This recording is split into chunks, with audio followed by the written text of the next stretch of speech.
Good afternoon, everyone, and thank you for joining us for the Overdose Prevention Engagement Network webinar. Welcome to today's session, Youth Tobacco and Cannabis Use, what they are using, why we are concerned, and what we can do. During our presentation today, audio and visual capabilities will be turned off for attendees to limit distractions. We do encourage you to ask questions of our presenter. Please submit your questions using the Q&A function on the Zoom toolbar at the bottom of your screen. Click on Q&A, type your question, and hit send. We'll address these questions as time permits during the Q&A portion at the end of the presentation. We are offering CME, Social Work CE, and McBath credits for today's webinar. We'll have a slide up with this information about obtaining these credits during the Q&A portion of the webinar.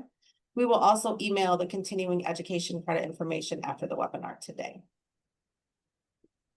My name is Katrina Hernandez. I am an engagement specialist with OPEN, the Overdose Prevention Engagement Network, and I will be moderating the webinar today.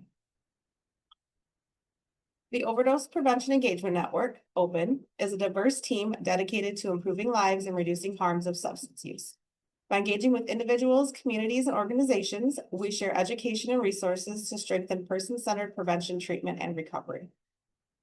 With an overarching goal of developing transformative evidence-based solutions to reduce harm and stigma surrounding substance use, we work to support healthcare providers and communities in understanding and addressing substance use disorders at every level. We offer a variety of evidence-based services and resources. We offer on-call consultation services to connect prescribers to our addiction medicine experts who provide guidance for managing patients who have substance use disorders or complex pain, and can answer both individual treatment and technical assistance questions. We offer expert-led education and training sessions. All of our webinars offer free CME, CEU, and McBath credits. And for prescribers, all of our credits also qualify for the DEA required SUD training. We provide MOUD training for physicians, and this year we are incentivizing primary care providers with $250 to complete one of our MOUD trainings to encourage confidence and willingness to help expand access to MOUD treatment. To prevent new persistent opioid use, OPEN established and continues to update evidence-based opioid prescribing and counseling recommendations. These recommendations are based on patient-reported outcomes after various acute care episodes and provide data to inform opioid prescribing. You can access more information about all these services more directly using these QR codes or visiting our website. OPEN also provides tangible tools to reduce harms of opioid and substance use, and our hope is to disseminate resources to places that need it most. We encourage you to partner with us and apply for our programs. We offer a free library of evidence-based printable educational materials for both patients and providers. Patient education materials can be co-branded for free and are available in English, Spanish, and Arabic. Provider education supports best practice implementation for primary care, acute care, obstetrics, pediatrics, and dentistry. We provide safe medication storage and disposal options. We assist groups all across the state in hosting local medication take-back events. We fund implementation of permanent medication disposal boxes for qualifying applicants. And we provide charcoal disposal bags and medication lock bottles for healthcare and community distribution. For overdose rescue support, we fund implementation of naloxone vending machine and distribution boxes and naloxone administration trainings. These trainings are offered as live, virtual, or free online training courses. No planners, faculty, or others in control of content, either individually or as a group, have relevant financial relationships with ineligible companies. And now to introduce our presenter for today. So Dr. Bonnie Halpern-Felsher is the Marin and Mary Elizabeth Kendrick Professor in Pediatrics II in the Division of Adolescent Medicine, Department of Pediatrics, Stanford University. Dr. Halpern-Felsher is a developmental psychologist with additional training in adolescent and young adult health. She's the founder and executive director for her Stanford Research Lab, as well as several nationally and internationally used drug education, prevention, and interventions. She is a recipient of the 2025 American Lung Association Outstanding Mother Award that recognizes women who balance work and family and make a significant contribution to the mission of the American Lung Association. She was also the recipient of the 2025 Society for Research on Nicotine and Tobacco John Slade Award that recognizes individuals whose research makes a significant impact on tobacco-related policy. She is also the intermediate past president the immediate past president of the Society for Adolescent Health and Medicine. Funded by the NIH and many foundations, her research has focused on understanding and reducing adolescent and young adult tobacco, marijuana, and other drug use. Her research, including over 225 publications, committee and advocacy work, have been instrumental in setting policy at the local, state, and national level. She has served as a consultant to several community-based adolescent health promotion programs, participated in 3 Surgeon General reports, participated in 6 National Academies of Science committees, and has been a member on several national campaigns and committees to understand and reduce adolescent and young adult drug use. And with that, I will turn it over to you. Great. Thank you so much, Katrina. And thanks for having me here. And hello, everyone. Hello, Michigan. Hope you're doing well.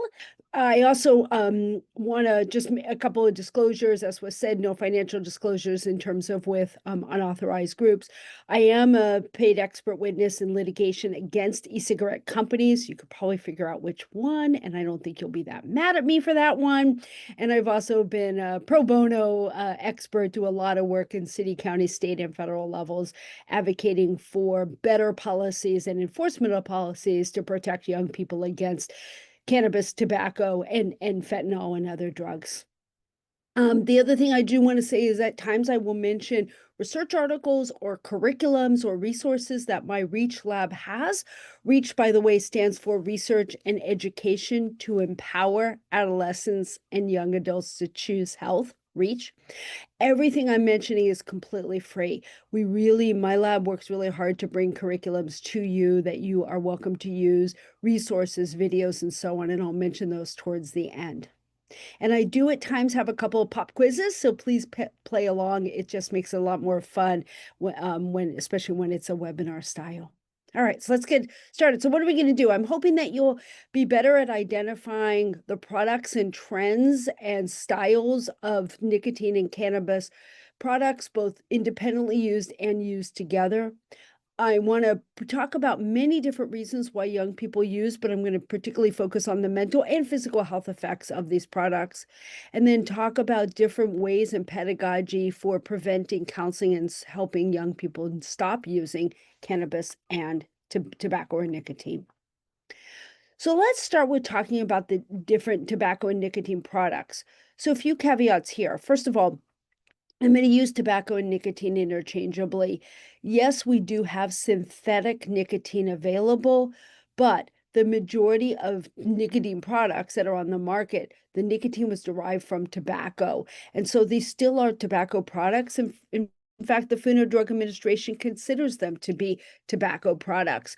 When we say nicotine products, we're kind of buying in to the tobacco industry's rhetoric of, oh, it's not a tobacco product, it's a nicotine product, and we're not worried about nicotine.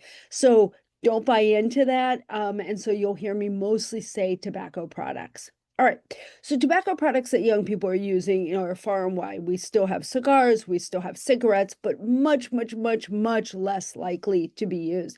Mostly what we're seeing are e-cigarettes and now nicotine pouches. So I'm going to focus on those products for now. So e-cigarettes, you might know them as vapes or vaping. Again, here, they're not vapes. They're not vaporizers. They're aerosolizers. So I generally use e-cigarettes, but I'll say vaping at times. So e-cigarettes come in many, many different shapes and sizes. You can see them here. And if I had more time on a talk, and if you're interested in more, I can show you in another slide set I have where I have lots and lots of different images of different products of what e-cigarettes look like. But they look like USBs, they look like highlighters, they look like hand sanitizers. Sometimes they look like McDonald's Happy Meals. They come in video game vapes, they come in Bobo vapes, you name it, you can get it. And that's not by accident. They're really made to be sleek, to be made to be able to hide from parents and other adults, and where you don't always know what they are. And I've been doing this work, tobacco control for about 30 years. I've been doing e-cigarette work since they came out on the market. It came out in 2007, and my lab started doing some work on them within a couple, 3 years after that. And even I can't always tell what those look like. They're really made to be discreet. so that way young people can get them without parents and other adults knowing about them. They also come in a number of different flavors, a number of different nicotine levels, and a number of different volumes and size of the products. I want it, with the exception of the two Bics, those are not e-cigarettes that you say, the two lighters, but all the other products are. And I asked a school in California to take a picture of the products that they recently confiscated because I want people to be able to see how varied these are. Now, the other product that we're worried about is Zyn, or nicotine pouches. Maybe you've seen these, heard about them. Do I have, oh, no, I don't have the other slides. Let me just tell you quickly. Whether it's Zyn or other brands of these nicotine pouches, these are not inhaled. And I'm curious if you've seen them yourself in your schools and communities. We are seeing them pretty heavily now across the country, and we're seeing increased numbers. We've published a couple of papers on Zyn, and we're about to submit a couple of other papers on this topic. They're little white pouches. If you can see my hand, they're small. You put them between your lip and your gum and absorb the nicotine and other products in there. Now, in this case, the nicotine is derived from tobacco, but the tobacco itself has been taken out. But they're so new, we don't know about all the ingredients in there, but we're pretty sure that there are nitrosamines and certainly flavors in there. We'll talk about flavors and other chemicals that we worry about. Zyn comes in 3 and 6 milligram pouches. Other nicotine pouches are range from 2 to 12 milligrams of nicotine. The problem is that young people, well, there are many problems. One has to do with the nicotine in the brain, and we'll talk about that soon. But we know that young people, through TikTok and other social media advertisements, are encouraged to use multiple pouches at once. So in a study that we recently collected data on, we are seeing anywhere from 1 to 4 pouches at any given time. If you're using a 6 milligram pouch and you're using 4, that's 24 milligrams of nicotine. Now, you may not get them all in your mouth or absorb all of that nicotine, but you're still absorbing 18, 20 milligrams of nicotine, which is almost a pack of cigarettes worth of nicotine at one time. And then young people are doing that same pattern over multiple times throughout the day. So we're very concerned about these products. And we're also concerned that young people might be starting with nicotine pouches and then moving into something that you inhale, like e-cigarettes or cigarettes. So let's talk about cannabis and the different cannabis products that are available. Excuse me. So these are your standard joints that you see in the top left. Young people are still using joints. Interestingly, young people don't want to smoke cigarettes, but they're still using joints. You've also have here your cigar style, your blunt. This is a cigar or cigar wrapper, and then you take the tobacco out of it and add in the cannabis flower. I'll talk about co-use in a few minutes, but co-use is what worries me because you're really getting the double whammy of both the nicotine and the THC at the same time. So more likely to become addicted and more likely to get a lot of the other health harms. Spliffs, not as common across the US, but spliffs are sort of part cigarette, part cannabis. All of those 3 types of cannabis are inhaled. You light them, you combust them, and then you inhale them. The other inhaled version are these other 2 or 3, really. You can vape your cannabis. And in fact, it's been hard to tell sometimes the difference between a e-cigarette with cannabis, THC, and an e-cigarette with nicotine. Generally, e-cigarettes with cannabis are more glass and circular, like you're seeing here, and metal, and that the nicotine tend to be more flat and plastic and glass, or plastic and metal. But a lot of times young people are interchanging the ingredients and it's hard to tell. And then we have your bong, your standard. Now, all of these inhaled products that I just mentioned have about 20 milligrams of THC in there. And it takes about 7 to 10 seconds to get into your mouth, through the body, lungs, and into your brain for you to feel the high. This one here, this middle bottom, is called dabbing. Dabbing is upwards of 80 to 90% THC, high concentration of THC. And it's one of the reasons why we're seeing young people in the emergency room from dabbing. Now, dabbing is highly, highly concentrated that you also inhale, also only takes a few seconds to feel the effects, the high, but again, highly concentrated. And then finally, your edibles, bottom right here. That is your traditional infused brownies and cookies and drinks and things like that that have the cannabis put in there. Now, all the other, when you inhale, as I said, it takes about 7 to 10 seconds to feel the effects. Edibles take about 20 minutes to 2 hours. That is because it goes through your gut and has to be absorbed, and then you feel the high. So I really like to talk to teens. I mean, obviously, teens aren't using any of these products, but if they are, let's keep them safe.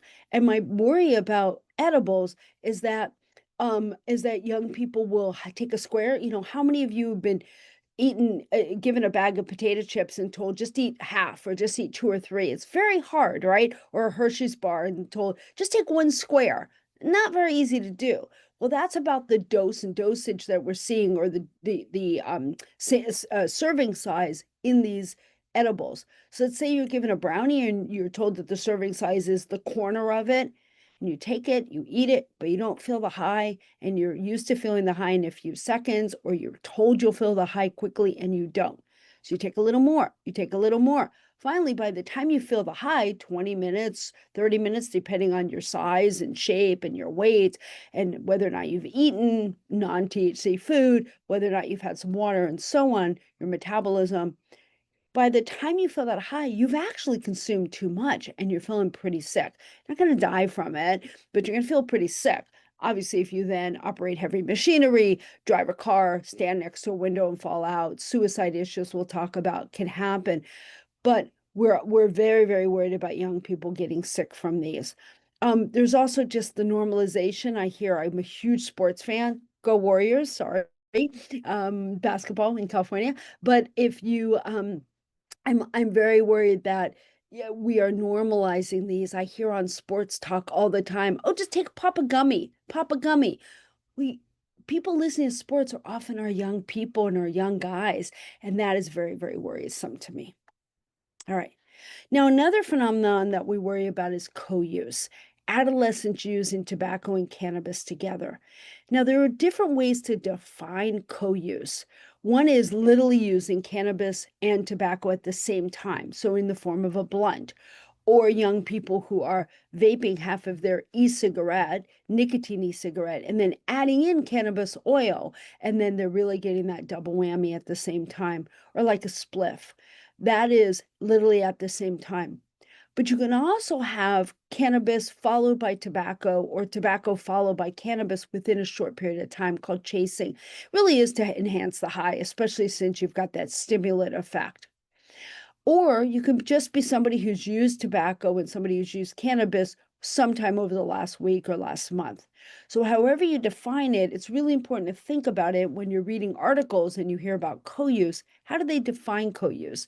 Is it a blunt, or is it using 2 different products within an hour or so, or is it within the last month? So paying attention to that. But we know that co-use is very common, and we'll talk about that.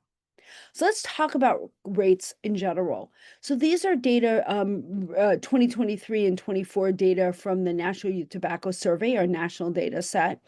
And what we're seeing, and typically I ask people, well, what percent of students do you think are vaping in your community? Think about that in your head for a second. The latest data show that it's about 7.5%, down from about 10% in 2023. That's good news. I'm not going to say it isn't, and we've gone from roughly over 2 million to about 1.5 or so million. But I don't know about you, and we could talk about this if we have time, but I think these rates are low. 7.5%. My lab, which does free tobacco, cannabis, drug prevention curriculums across the country, literally every day we are getting an email from at least one, if not 5 or 10 schools wanting to use our materials. That is not a 7% rate.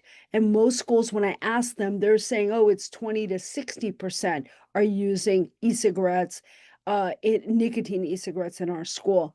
So I don't know if the data are wrong, students are getting better at hiding it, whatever it is, but I am a scientist, so I'll give you the numbers, but I'll let you decide if you think that those numbers are accurate or not.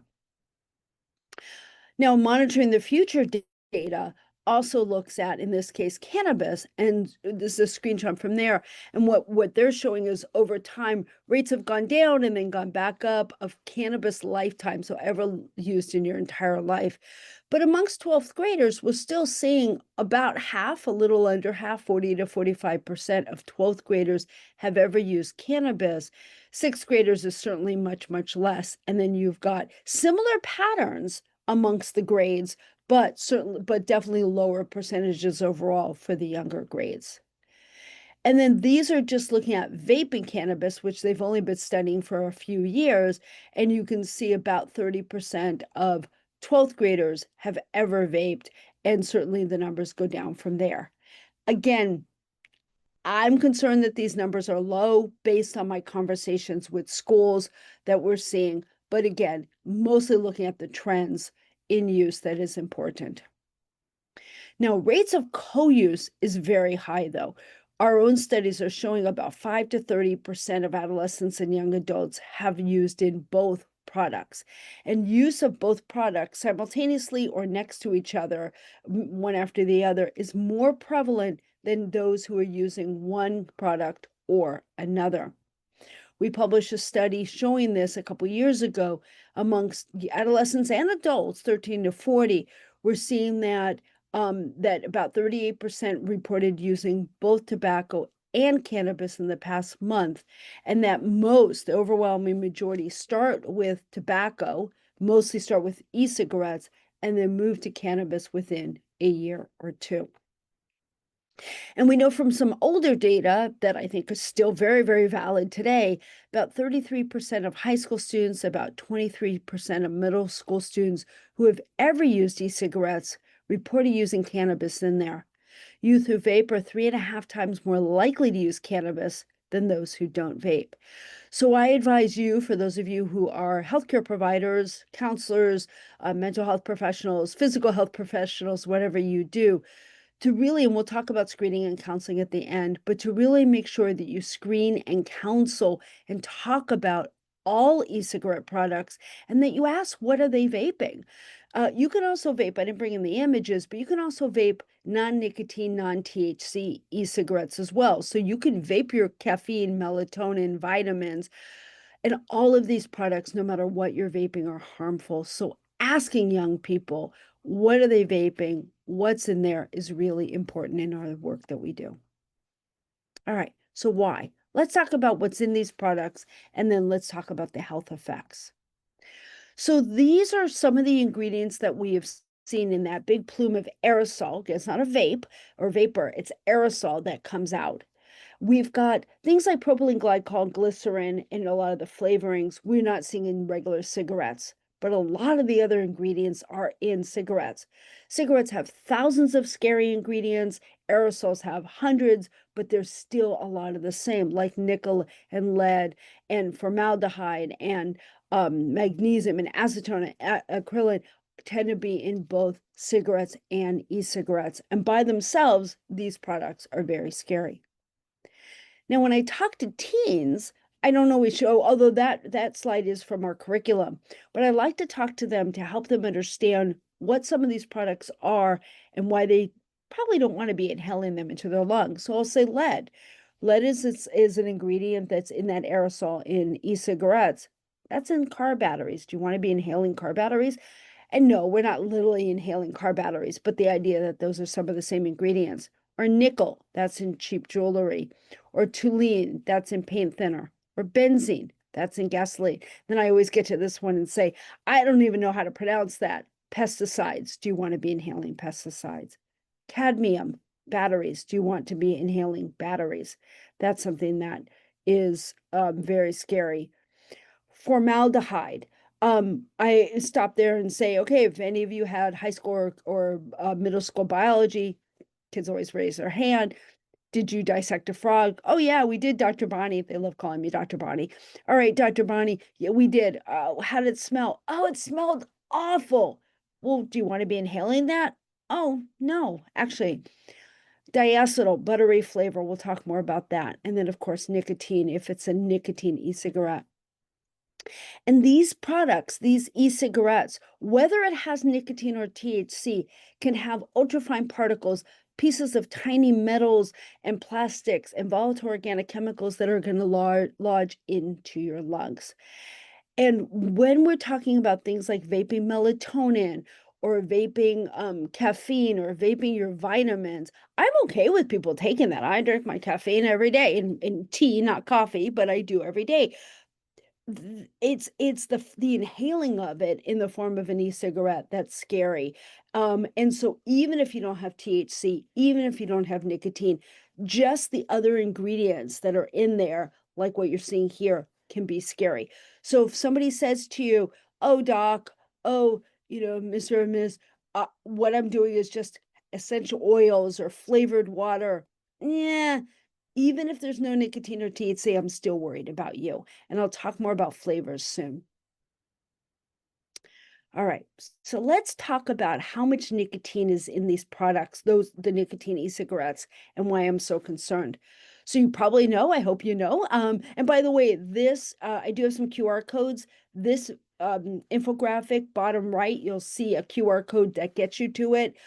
All of these posters are available online. You are welcome to take these, print them, blow them up big, laminate them, put it in your clinics, your schools, your communities, whatever you want. I'm only showing you I was going to say a taste of them, bad pun. A couple, we've got probably 40 posters and we're building them all the time and we take wish lists. All we ask is that you do not co-brand it. You don't put your logo and you keep our logo on them. We, spend a lot of time and money bringing them to you for free. So just keep our logos. But other than that, please do. If you do want changes or logoing, let us know. We will work with you. All right. So pack of cigarettes, you probably know, has 20 cigarettes. Each cigarette has about 8 milligrams of nicotine, but when you get into your body, the yield they inhale is about 1.5. So if you were to inhale an entire pack of cigarettes, you'd get about 20-25 milligrams of nicotine. Juul, which is not very popular anymore, but it's still on the market and is going to probably come back thanks to FDA authorization of it.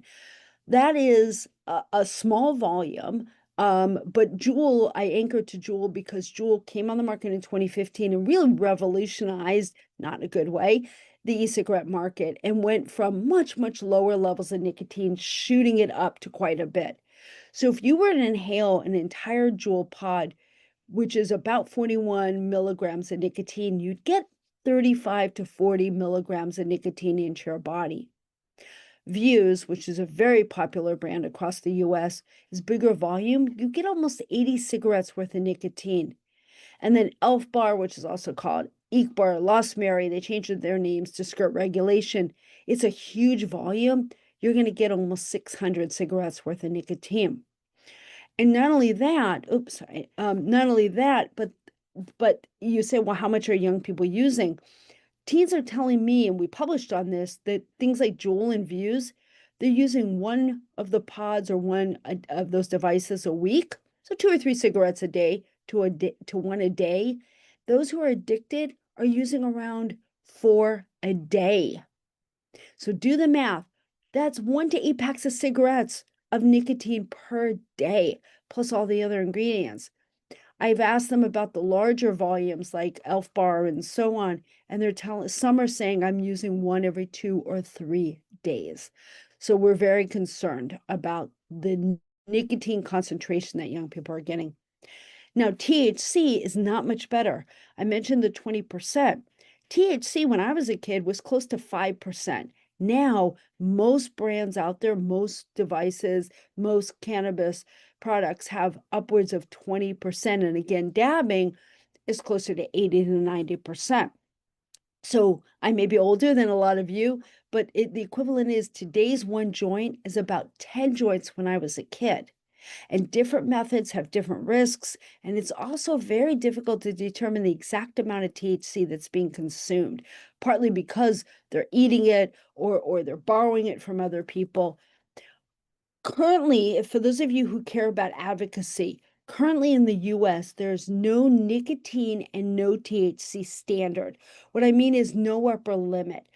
Companies can manufacture as much nicotine and as much THC as they want in the US. This is a problem. In other countries, at least when it comes to nicotine, like the UK, they have a cap on, I think it's about 1.7%, about a half a pack of cigarettes worth of nicotine per device.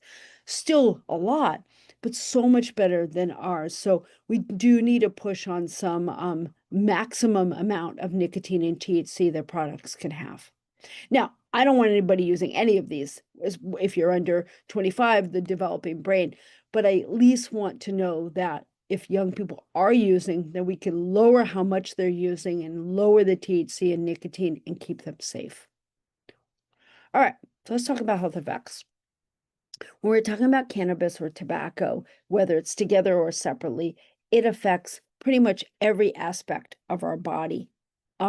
Cannabis, you're seeing side effects all over it. I think this is one of our posters online as well, but all kinds of side effects. Some are going to be short term, some middle term, some long term, but all kinds of issues here. Let me dive into just a few. First of all, cannabis in the brain. A lot of young people and adults don't realize that you can become addicted to cannabis. I hear that a lot. Oh, I'm not going to become addicted. Yes, you can, and you do. Young people do, especially when our brains are still developing. But we know that young people who are using cannabis, that cannabis also affects learning, memory, attention, impulse control, decision making, lower academic performance, as well as loss of IQ points. Sleep. We know that young people think, and adults too, that cannabis helps them sleep. Now, it may help you fall asleep, but you do not have a good sleep. You're not going through REM. You're just not having that relaxed sleep. We need to change the rhetoric here and help young people understand that they need to learn to fall asleep and stay asleep with products that are, more natural and not inhaled or cannabis products. And we know the more you use, the more impact you're having on the brain.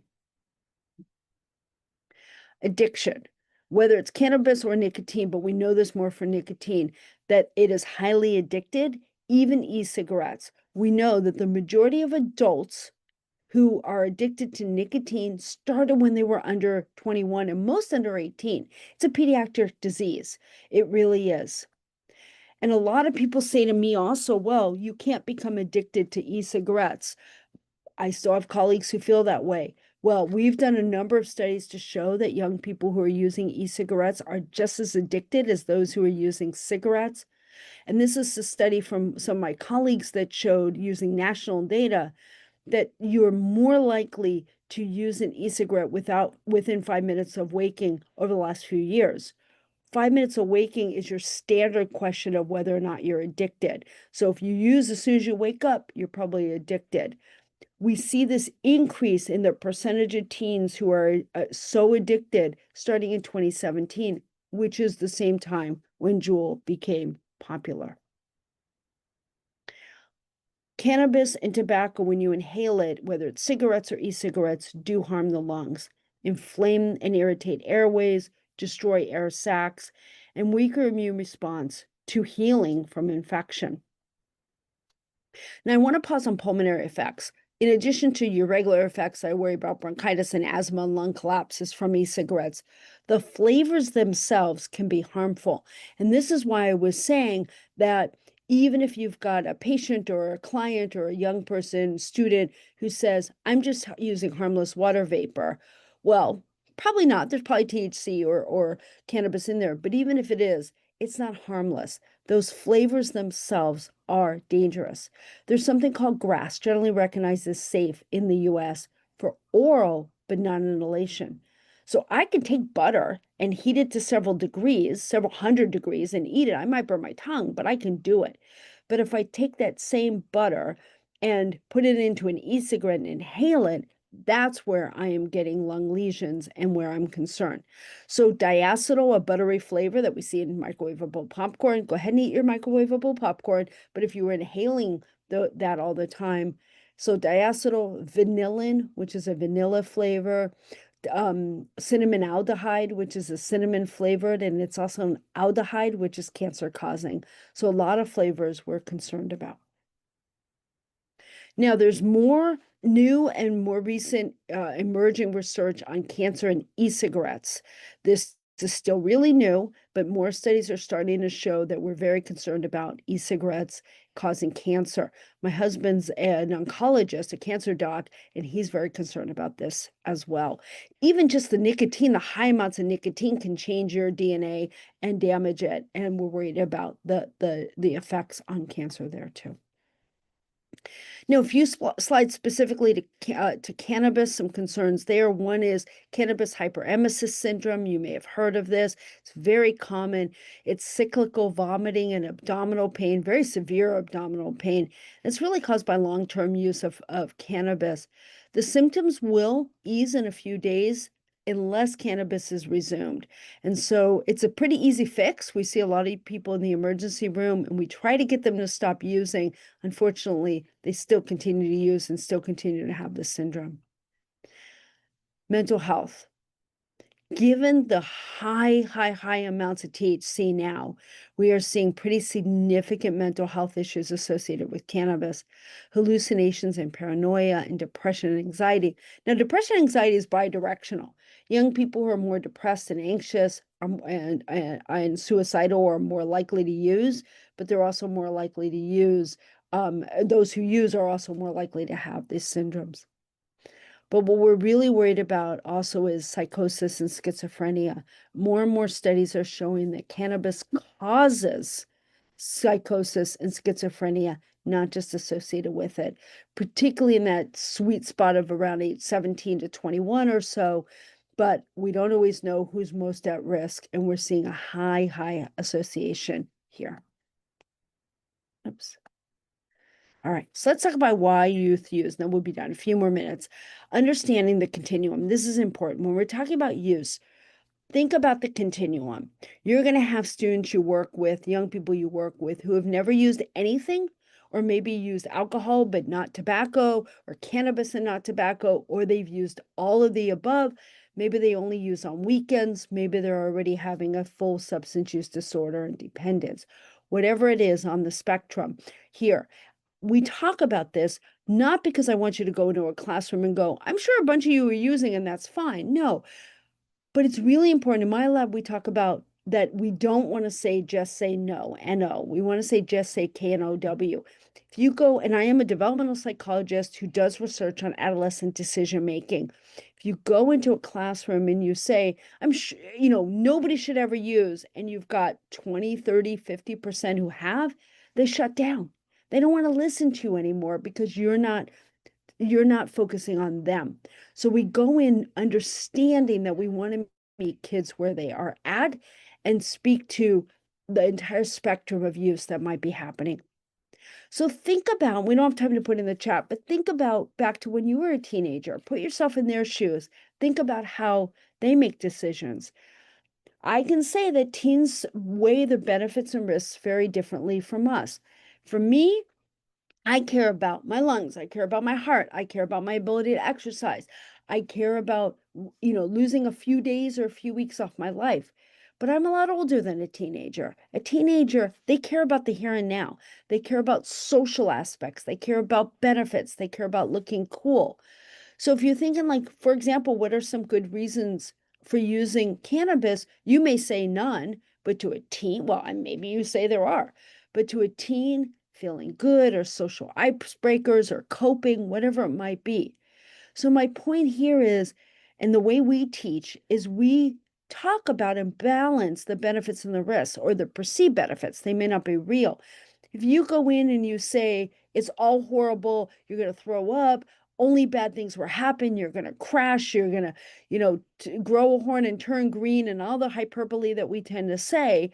And a teen says, but wait, hang on. On Saturday, my friend used at a party and they were the life of the party and they drove home and nothing bad happened to them. And I used on Sunday to help me study and I felt really good and nothing bad happened. So again, I'm not saying you go in and say these are good, but we cannot only talk about the bad because again, we diss young people. It's also hard for them to say no. So we have to help them say no in a safe way. So teens are using for many different reasons, and I don't have time to get into all of them, but I want to talk about access Pop quiz in your head. We're not going to put it in the chat, but in your head. Think about what's the legal age to purchase e-cigarettes, cigarettes, other tobacco in the US, and what about cannabis? Think about that for a second. A lot of you probably said 18, but it's 21. It is 21 across the US, regardless of what tobacco laws in your state. It is 21 across the US, got signed into law in December of 2019. Now, cannabis, it depends on your state, but states that have legalized cannabis, the age is 21. And then mental health, just to touch on that and with some resources and be done. Youth are incredibly stressed out. They're incredibly stressed out since the pandemic, since before the pandemic, and we're still seeing it. Parents are stressed out, and kids are picking up on their parents being stressed out. And we know that young people are more likely to self-medicate, more likely to use when they're feeling depressed, anxious, stressed. We did a study that showed exactly this, that teens are so much more likely to co-use tobacco and cannabis when they're depressed. So we see this with national data. Those young people who've had a major depressive episode versus those who have not are so much more likely to use all drugs. These are from national data. And adverse childhood experiences, those of you who are screening and counseling and treating, ask about ACEs. 64% of today's adults has had at least one ACE, adverse childhood experiences like abuse or neglect or other household challenges. Teenagers today, 75% have had at least one ACE, and nearly 1 in 5 has had 4 or more ACEs, with variation by race, ethnicity, gender, and so on, but very scary. And youth who have had experiences with ACEs are more likely to use drugs, but they're also more likely to engage in all-risk behavior. So given how common it is for both mental health issues and drug use, let's not blame and shame. Let's not stigmatize. Let's work with young people. So in summary, we have a perfect storm to addict our young people. We have stealth, very youth-focused products that are very high in nicotine and very high in THC. A lot of young people are using and a lot of young people are co-using. We have misperceptions of harms. They come in flavors. The cannabis, by the way, also come in flavors. I didn't have time to show you all the bling and crazy ads that are out there. And the packaging, but they're harmful. So what can we do? We have to talk about honest drug education that's based in science and how young people learn and make decisions, not how we do as adults, with the goal of keeping them safe. And keep in mind this continuum when you talk to young people. Our goal is drug education and drug education communication. That's what we want to normalize. We don't want to normalize drug use, but we want to normalize the conversations. We want to have a conversation, not a confrontation, not a lecture, not, hey, honey, we need to sit down tomorrow at 2:00. But things like, I just went to a talk. Can I tell you what I learned? What do you know? Let's learn together. Let's keep our drug education and interventions centered in a young person, how they make decisions, keeping them safe, based in science, and meeting them wherever they are on that continuum of use. So on our website, we have a bunch of screening tools. We hope that you will use them. One is the STBR. I just simply ask in the past year, how many times have they used tobacco, alcohol, marijuana? And then if they say yes, then it gives more questions to ask. Or the craft is another one. Have they or someone they know used in a car, used to relax, used alone? Did they forget things when they were using? And then did somebody tell them, family or friends, that they should cut down? And have they ever gotten into trouble? That's the craft. If so, simple screening that then leads you to do more screening. We have these on our website. So here's a QR code on our website. Again, not selling you anything, all for free. We have so much information. Keep coming back. We have a Visit, which is one of our healthcare provider website that we're updating. We have curriculums for schools that are free that focus on tobacco and vaping, hookah. We're building one on oral nicotine pouches.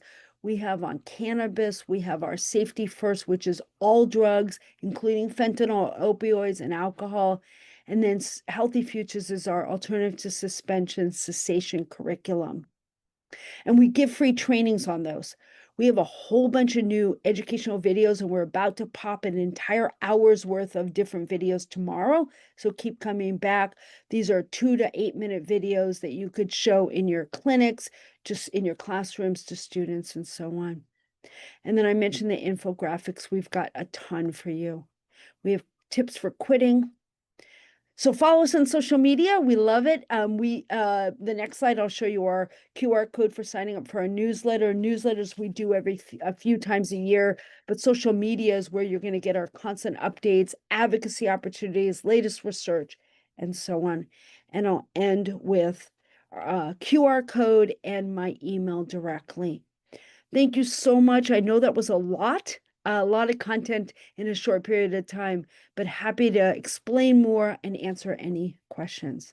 We did have a few questions come in, so I will go ahead and read those off to you. So one question we received in advance was, what are the projected long-term effects of teens using? Is there any research being done for this? Yeah, so the heart, more and more studies are showing the heart and lung effects. So short and long term of bronchitis, asthma, lung collapse. I mean, those are extreme, but we are seeing that. We're starting to see some effects on the heart. And again, we're concerned about cancer. You know, when you talk about long-term effects, remember, it took us about 50 years to figure out the effects of cigarettes. So we're not going to figure out the effects of e-cigarettes overnight, but we're already starting to see some pretty significant physical health effects. The mental health effects are there too. Concentration issues, heightened ADHD concerns, depression, anxiety, and so on. So a lot of things that I talked about, we're seeing short-term and long-term. How dangerous is cannabis to a young teenager, and how does it affect their brain functions and memories? Their brain functions what? And memories. Yeah, so some of that I mentioned, we're seeing a lot of effects um, on the brain and on memory, a lot of kind of holes in the brain, not literally, but where they don't remember, or they're paying attention to kind of the wrong things. So a colleague of mine would say things like, if you're high on cannabis, you put your thumb up to the moon to see the size, and instead of paying attention to the moon, you suddenly pay attention to your nail. You get very distracted. We are seeing people think that cannabis and nicotine help them concentrate. It actually makes it worse. And part of what's going on is you're thinking, oh, I need that next hit. I can't sit through dinner. I can't sit through classrooms. It's really hard. And so it's not helping your concentration. It's actually making it worse, and it's making your mental health worse as well. And how many e-cigarettes are still made with vitamin E acetate? Yeah, so unfortunately, the CDC, starting in February of 2020, stopped keeping track of EVALI, which is probably what this person's referring to, e-cigarette and vaping associated lung illness. That was, we were seeing that a lot in 2019 and early 2020, lung illness and unfortunately some deaths due to cannabis being made, usually illegally, with vitamin E acetate in there, and it was clogging your lungs and causing lung collapse. I don't know the latest data, and I don't know to what extent e-cigarettes, and particularly cannabis e-cigarettes, are still being made with vitamin E acetate. I'm going to hope fewer, given the latest data, but unfortunately, like I said, the CDC hasn't kept track, partly because we had COVID, but we really do need to push to have more information on that. I haven't seen it. What concerns do you have about data collection on these topics moving forward due to the changes we are seeing within our federal public health systems and research? Do you also have concerns about the availability of prevention and treatment services?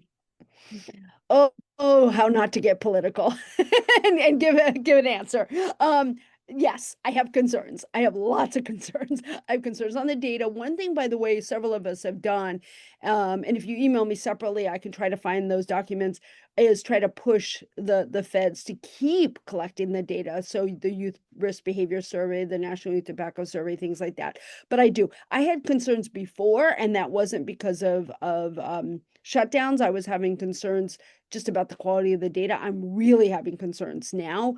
Um, Look at them, but I would say rely on your more local data or or state data. We also, my lab collects national data. It's not millions, it's 6 to 10,000, but our trends are certainly showing higher percentages in the data we have than some of the national data. In terms of prevention and intervention, that's a more complicated answer. I was just talking to Katrina and Sarah before we started that things like the 988 crisis lines are getting defunded or lower budgets right now. And while those are not specific to substance use, they are certainly a mental health line, and which is one of the main causes of use. So I am worried about that. I do know SAMHSA's block grants and some other funding has been reduced. I will tell you my free, and not to toot our horn, but my free prevention and intervention curriculums, we are still steady on funding. They will remain out there for people. The only time we ever charge is if an entire state wants to use it and wants to have us do statewide trainings and technical assistance, then we do a contract, which we have with several states and localities. But if you want to use them, they're free. The Truth Initiatives programs are still free and available. So a lot are, and hopefully will remain available even with funding cuts, but we'll see. Hopefully I What are answered the that as well as I could. what Ugh. are the options for harm reduction in this space? How can we help you transition from heavy use to being lower on the risk spectrum? Yeah, it's a great question. And I have a whole separate talk I give just on harm reduction. So one thing is our safety first curriculum is harm reduction. I do believe in harm reduction. Now, let me make it clear. And the way we think about it in the lab, harm reduction, the best way to reduce your harm is not to use. And we make that very clear in our curriculums and in our pedagogy. But yes, we do have some young people who are using and are addicted, and it's hard for them to quit. So let's get them to cut down. So harm reduction could look like, let's not use every day. Let's use every 2 days. Let's not use every hour. Let's cut back on however often we use. Let's not use 20% or 90% THC. Let's use 5% THC. Um, or with other drugs like fentanyl, hopefully they're not using period, but let's not use drugs alone. Let's make sure we're carrying naloxone, things like that. So there are ways to promote harm reduction. We do that in our curriculums, in all of them, but particularly our safety first lessons, which includes cannabis and tobacco as well. Um, but we need to talk to young people. We need to keep them safe. And that's why my whole preaching about not saying just say NO, why not saying don't ever use? Because if you have somebody who's using, that's not addressing their concerns. Their concerns are different. By the way, I'm also don't want us to suspend, because the same thing, they just go home and vape. Or use. And I get it. I get schools are tired. They don't have the money to help. It's easier to send somebody home. But to the extent possible, even if you suspend them, let's get them some help, and let's get young people to cut back and ultimately quit using altogether. Do you work with adults that are using cannabis or co-using? What long-term effects do you see? Same for teens. Yeah, so I don't personally work with anybody one-on-one. My lab does prevention and intervention at group levels, but we have a train the trainer model, so we teach you and you use the curriculums. With one exception, that we are starting a support program for young people to try to help them quit.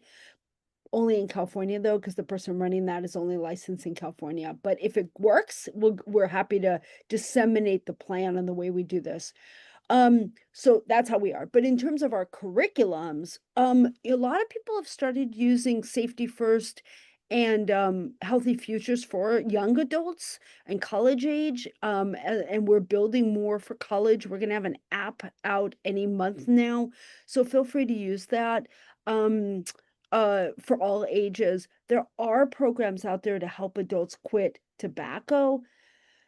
Quitting for teens is harder because we don't have FDA-approved nicotine replacement therapies or other pharmacological therapies for people under 18, but most docs are still using it. We do for adults. Uh, Reminding adults and teens it could take 7 to 11 tries on average and keep going. I don't know if that totally answered your question. I would also ask your local healthcare providers and your public health departments for help. I know Open, your new program for opioid use disorders, is wonderful from what I'm hearing. But anyway, reach out if you want. I could try to give you more information on that specifically. Is there an infographic on the Reach Lab site that shows a pouch and how many cigarettes it is equivalent to? Yes, I just emailed somebody about that this morning. I love it. So we do have 2 Zyn posters, and we should expand them to be all nicotine pouches. And it talks about in one of the lines, it doesn't show it as dramatically. I think maybe we should do that, but it does mention the amount of in pouches on there. And it is each one contains about 2 to 3 cigarettes worth of nicotine each pouch. So we do have that on there. Look under in that link to the Reach Lab, StanfordReachLab.com. Under our resources and infographics, you should see it there. So someone said, thank you for this info. If there's time, how is this even legal to sell? Are there any advocacy that we can do to get these off the market? Sorry, which is illegal to sell? It just says, how is this even legal to sell? I'm guessing they're just talking about all of it in general. And if there's any advocacy that can be done to get them off the market. I assume you're talking about nicotine e-cigarettes, but so the Food and Drug Administration has regulatory authority over all tobacco products, including e-cigarettes. Right now, and it's a longer conversation, and if you want to do some advocacy, we would love help. We're always looking for people to help us with it, with the work. We do a lot of advocacy in my lab, or now we're calling it addressing stakeholders. But if you are interested, let me know. But basically, the short story is that the FDA has authority. The FDA should be denying or approving e-cigarettes to be on the market. So far, they have denied applications, pre-market tobacco applications from millions, but they have approved or authorized many, including Juul recently, including Zyn with flavors, by the way. At least Juul was the non-flavored. We're very concerned. And they really, the FDA is really thinking about the continuum of harm. But the problem is when you're talking about a kid who's not used cigarettes, Zyn is not safe. It's not a comparison of Zyn to cigarettes or e-cigarettes to cigarettes. It's Zyn or e-cigarettes alone because they're not smoking cigarettes. So I think we need to push the FDA to do their job and to regulate these products. If they had regulated them more back in 2017, 2018, when they were supposed to, I don't think we'd be in the same position we're in now. Okay, so this next one is kind of long, so we may not have time for the whole thing. We'll just get the first question. Do you have any tips for first responders on this topic? Yeah, wow, that's a great question for first responders. I have to think about that. Um, I don't think it's any different from any of the things that we said. I mean, certainly first responders, I hope you're carrying naloxone. Please carry naloxone. And I actually had talked to a first responder fireman who didn't, and I was yelled at him lovingly. But for e-cigarettes and nicotine and cannabis, it's very hard, I think, explaining to them. And stroke, yeah, there are some. It's shocking that you had a university student who is suffering a stroke at that young age. The fact that it constricts the blood supply, yes, we can see strokes and we can see heart issues, not heart attacks like in the adult sense, but definitely heart issues. So, I think talking to them that let's find other ways to, enjoy our lives than vaping, that probably their symptoms are from vaping. Hopefully healthcare providers are saying that. Um, and so I think some of the same things we talked about, if you want whoever asked that question, um, email me and let's see if I can put together a little packet of information that you could give very quickly. That visit website, I know we're out of time. That visit website, we are going to be um, packaging for 30-second messages that healthcare providers give and first responders versus like the hour that it would take in a classroom. Safer storage is important. I'm seeing a few. Yeah, carry naloxone, please. And Open does have lots of information for like people in Michigan. We have lots of information on our website for where you can find naloxone free around the state too. So definitely check that out if you have questions about where you can locate different vending machines or anything like that. And I might have put your email in wrong, Bonnie. I'm sorry. No, Okay. no. Okay. No, both are Sorry. identical. No, and only need one. They both, it's crazy. They both work. Use either. And then again, my, the website. So Awesome. we're here to help. We're in this struggle with you. So please let us know what we could do. Absolutely. Thank you so much. This has been wonderful. Thank you for a wonderful presentation. Thank you to everyone for joining us. Unfortunately, we are out of time for questions. You can go to our website, like Sarah said, for more information. And Dr. Halpern Felsher's email address was put out. So I hope everyone has a great rest of their day. Thank you again for joining us.